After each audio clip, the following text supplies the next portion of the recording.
Buck Rogers in the 25th century.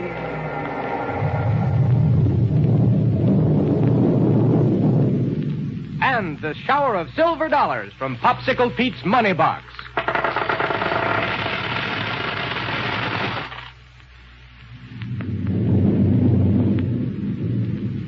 Together with Dr. Hewer and Wilma Deering, you know, Buck Rogers has just finished exploring an amazing city deep under the earth.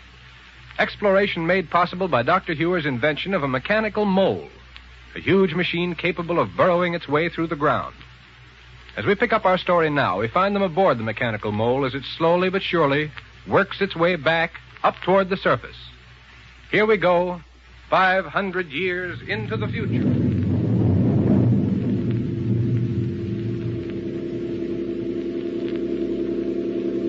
All right, now, Buck, suppose you stop us again. So soon, Doctor? Yes, Buck. Okay, whatever you say.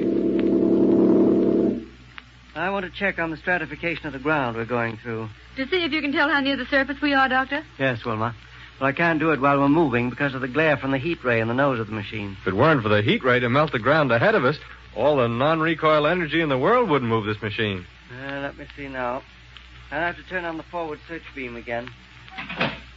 You know, Buck, I still can't get over the city we found down below. Yes, sir.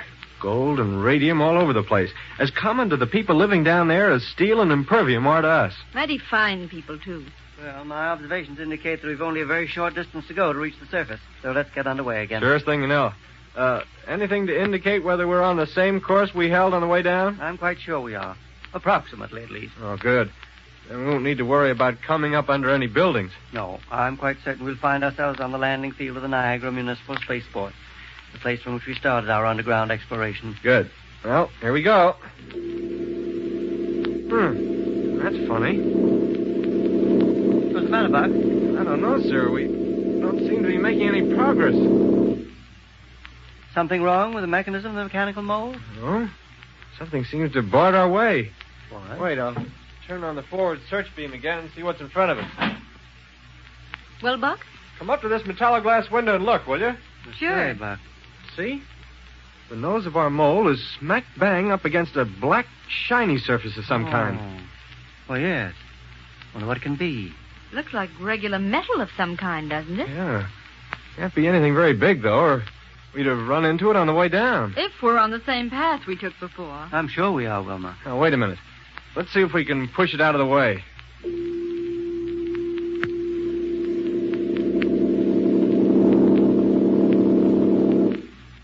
Doggone it, we didn't budge. Buck, that must be the impervium foundations of some big building that got buried in the ground during the Mongolian invasion years ago. Oh, possibly. The heat from the thermic radiation projector makes it glow like impervium, doesn't it? No, there's a greenish tint in that glowing metal that impervium doesn't have. Yeah. I wonder how we're going to get around it, whatever it is. Sure we can't push it out of the way? I had full power on that last time. We didn't move an inch. All right, then. The only thing to do is to radio to the surface for help. The only question is what sort of help. I know what we'd do. What? But we're not far from the surface, and we have a couple of atomic disintegrators. One disintegrator. We gave the other to Gareth in the city of Ore. Okay, one's enough. Hey, Wilma, give me a hand. But what are you going to do with the pressure suit? Disintegrate a hole up to the surface, and then crawl on out through it. No, Buck, that may be very dangerous.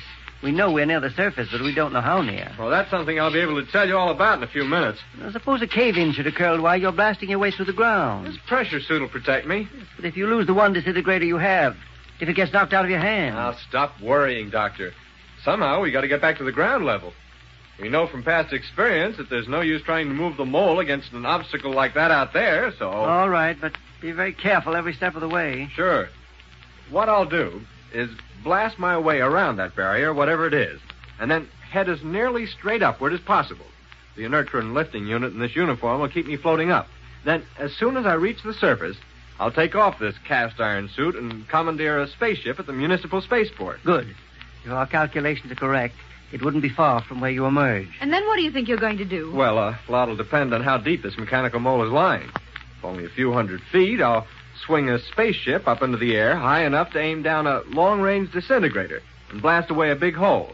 Then we can float the mole up to the surface with digravity rays. Well, you better wait until you get up there.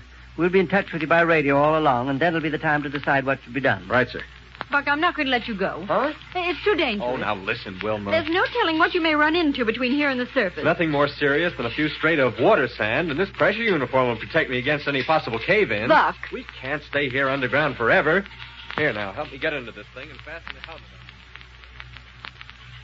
Oh, sir, we can't stay here under the ground forever, Willie, so what I'm going to do is put on this spacesuit on and disintegrate my way back to the surface. Well, I guess this machine we built for digging down into the ground isn't so good, is it, Mr. Barney? Huh?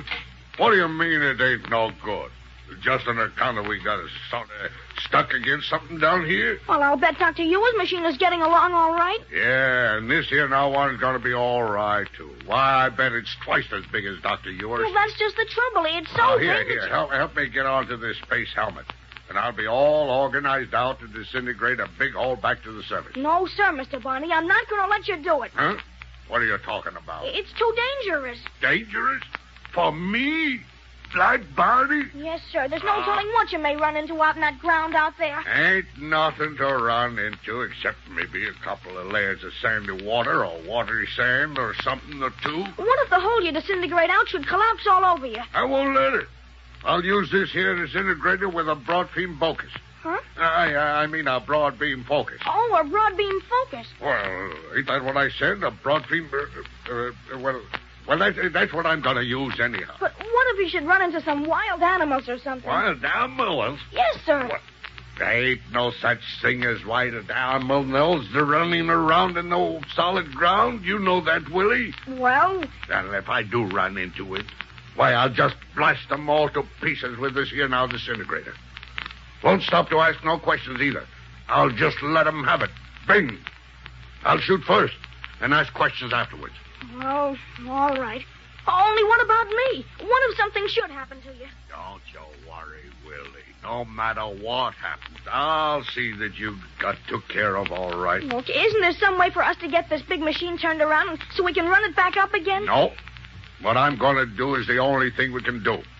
I can't talk to you no more on account of I'm going to put on this helmet. So open up the big metal doors for me so that I can go on out and start disintegrating. All right, Mr. Barney. Only I hope you're awful careful out there, because if anything was to happen to you, I don't know what I'd do. There's the door open for you. Go ahead. I guess you can't hear me, but goodbye. And be careful. Boy, that disintegrator sure cuts into the ground, doesn't it?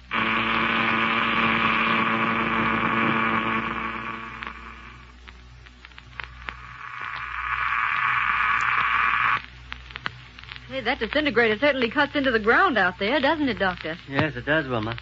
Seems strange to hear its sound coming to us by radio, though, through the transmitter in Buck's pressure suit. Yes. How's it going, Buck? Fine, Doctor. Good. I'm not wasting any time trying to cut through the tough material that's blocking the mold, but just making a path around it and slightly upward. Oh, that's right. This hand disintegrator certainly does a good job, too. Look out through the forward metalloglass window. By the light of it, you can see what kind of headway I'm making. No use, Buck. The energy being released by the disintegration is in the form of heat, and all we can see is a heavy mist. Well, at this rate, I ought to be up the surface in no time. Just like cutting through so much... Yes? Hey, this is funny. What? I've come into sort of a little cave here. It's probably a place that was washed out by underground streams. Yes, sir, that's what it is, all right. There isn't much of a ceiling to it, so I guess I'll... Buck. Wait.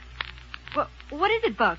Doggone it, I wish I'd brought along a hand flash so I could see in here. Why don't you come back and get one? Listen, there's something else in this cave besides me, Wilma. And it's alive and moving around. Then come back here to the mechanical mole. Buck. No, sir. But when you hear my disintegrator, you'll know it's not just being fired into the ground. Good night. When Buck sees what I think he does, I hope he doesn't fire that disintegrator.